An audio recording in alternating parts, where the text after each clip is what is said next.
Israeli strikes have hit the headquarters of the Palestinian Red Crescent in Gaza. Thousands were sheltering there. Some of the injured have been transported to hospitals in carts pulled by donkeys because there aren't enough ambulances.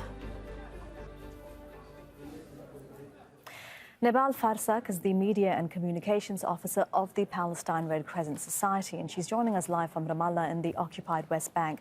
Thank you very much for your time. Firstly, tell us about this attack and the damage, the injuries it's caused. Good evening. Thanks for having me.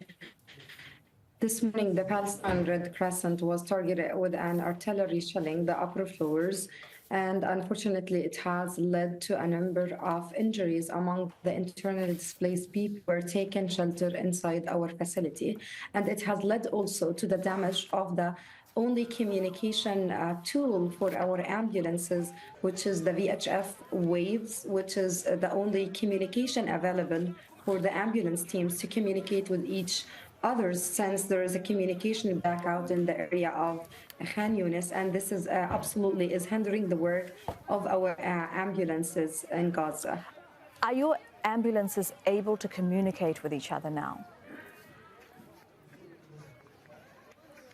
Unfortunately, the damage of the VHF system has resulted in a difficulty in communicating with each others.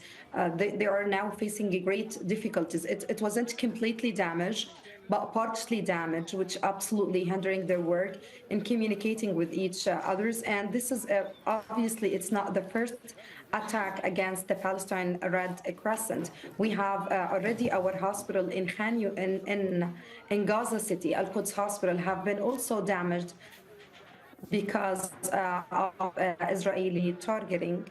And Ms. Farsakh, you are an aid organization, one of the most well-known in the world. Has Israel communicated anything with you about this attack? Unfortunately, up to this moment, the Palestine Red Crescent had lost 4 colleagues paramedic while they were on duty, and another 28 paramedics were injured while they were trying to save lives. Every single day, when our colleague goes on a mission to save people's lives while they are trying to evacuate the wounded and injured people from the location, another airstrike, another bombardment happened in the area, which put the lives of our colleagues in danger. This is the conditions that we are working under is just impossible, and it's extremely dangerous for any humanitarian or paramedic to work under. And this is absolutely is posing significant challenges for our ambulance teams to deliver and arrive for those who are in critical need for our medical services, and it also hindering the work of humanitarian agencies and us as well to deliver aid to the people who are in desperate need of it. Since the beginning of the escalation, not only the bombardment is happening everywhere in Gaza, but also people are completely denied access to food and drinking water. And Ms. Farsakh, what is the aid situation in Gaza now? What role does the Red Crescent play in its distribution? And have you been receiving any more since that recent UN resolution calling for more aid to enter the Strip? Unfortunately, up to any impact of the UN resolution on the delivery of aid. Yesterday, for example, we have received around 60 aid trucks through Rafah crossing border. And since the beginning of the war until December 22nd, the Palestine Red Crescent have received around 4,760 aid trucks through Rafah crossing border, loaded with food, water, items, medical supply. This is simply doesn't scratch the surface. It doesn't meet 10% of the need.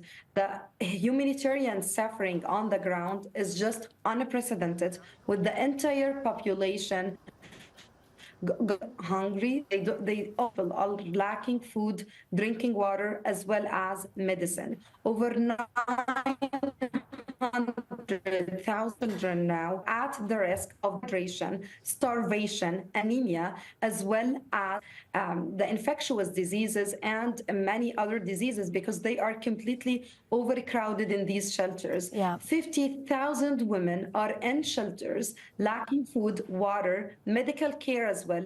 And unfortunately, 180 pregnant women give birth every single day with inhuman and dangerous conditions. Yeah, absolutely. That is Nebal Farsakh of the Palestinian Red Crescent Society joining us live from Ramallah. Thank you very much for your time on this. We really appreciate it.